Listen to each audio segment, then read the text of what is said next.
আসসালামু আলাইকুম রাহমাতুল্লাহ। আজকে আমরা বাড়িতে পানির ট্যাঙ্কি পরিষ্কার করব।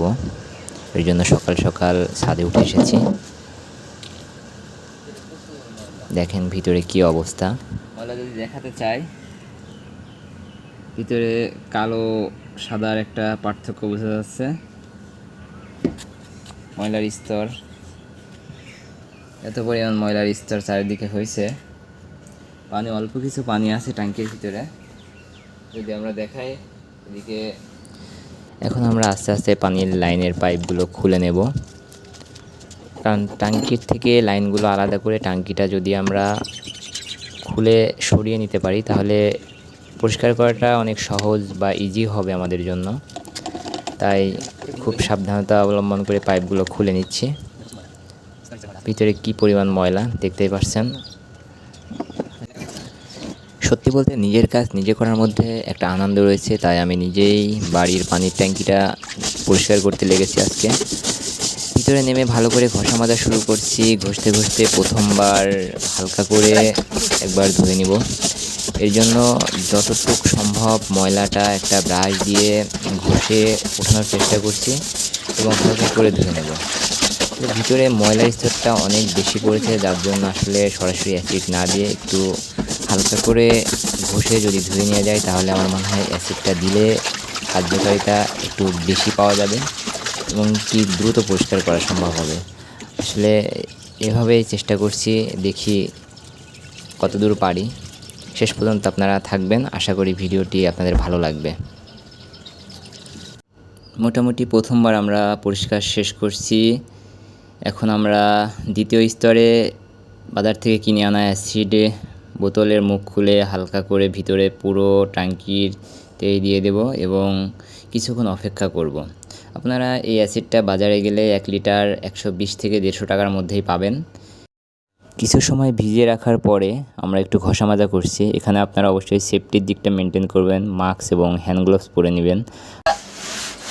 ভিডিওতে যেটা দেখেন আপনারা ইউটিউবে বা ফেসবুকে, যেখানে দেখেন যে অ্যাসিড কিনে মাত্র 300 টাকা, 500 টাকা, 800 টাকার যে প্যাকেজ, এগুলো কিনে হয়তো ট্যাঙ্কিতে দিলেই ট্যাঙ্কি পরিষ্কার হয়ে যায়, ব্যাপারটা এমন না।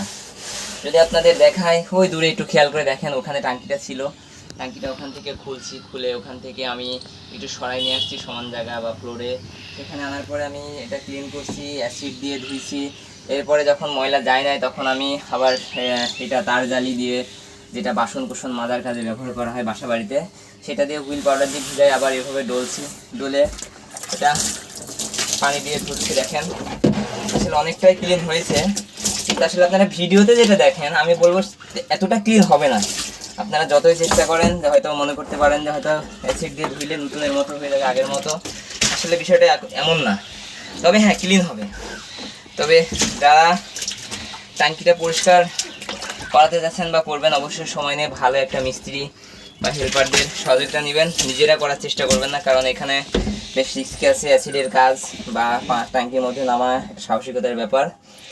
আর যেটা বলবো সেটা হচ্ছে, পানি তো আসলে পানির অপর নাম জীবন। সেই জীবনটাই যদি মৃত্যুর কারণ হয়ে যায়, সেক্ষেত্রে অবশ্যই আমাদের সচেতন হতে হবে। কারণ ট্যাঙ্কি পরিষ্কার না রাখলে ভিতরে অনেক ব্যাকটেরিয়া, জীবাণু, অনেক ময়লা, এগুলো আসলে অন্ততপক্ষে বছরে, প্রতি বছরে একবার না হলে অন্ততপক্ষে 2 বছর পর পর একবার আমাদের পানির আয়রনগুলো যেভাবে ময়লা এইভাবে হয়, তো এগুলো পরিষ্কার করে রাখাটা উচিত। কারণ এই পানিটা আমরা খাই, রান্নার কাজে, ব্যবহারে, গোসলের কাজে, কাপড় চোপড় ধোয়ার কাজে, ফিল্টারে দিয়ে আমরা এটা খাচ্ছি।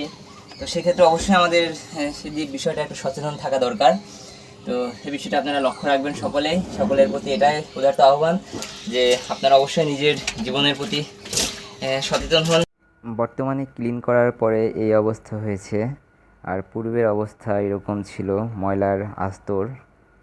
আপনারা দেখতে পাচ্ছেন আমি প্রথম থেকে শেষ পর্যন্ত অক্লান্ত পরিশ্রম করে কতটা সফল হতে পেরেছি। মোটামুটি ইউটিউবের মতো না হলেও অনেকটা হয়েছে। আপনারা দেখতে পাচ্ছেন আসলে স্বচ্ছতা অনেকটাই বোঝা যায়। যেহেতু পরিষ্কার অ্যান্ড ক্লিন শেষ, পুনরায় সেফটির জন্য আমরা ঢাকনাটা লাগিয়ে দিব। ট্যাঙ্কি প্রায় ভরা ভরা অবস্থায়, এটা অবশ্যই আপনারা কেউ সেফটি ঢাকনাটা খোলা রাখবেন না। ঢাকনাটা লাগিয়ে রাখা উত্তম, তাই আমিও ঢাকনাটা লাগিয়ে দিলাম। ইনশাল্লাহ পরবর্তী দিন অন্য কোনো ভিডিওতে দেখা হবে। আল্লাহ হাফেজ।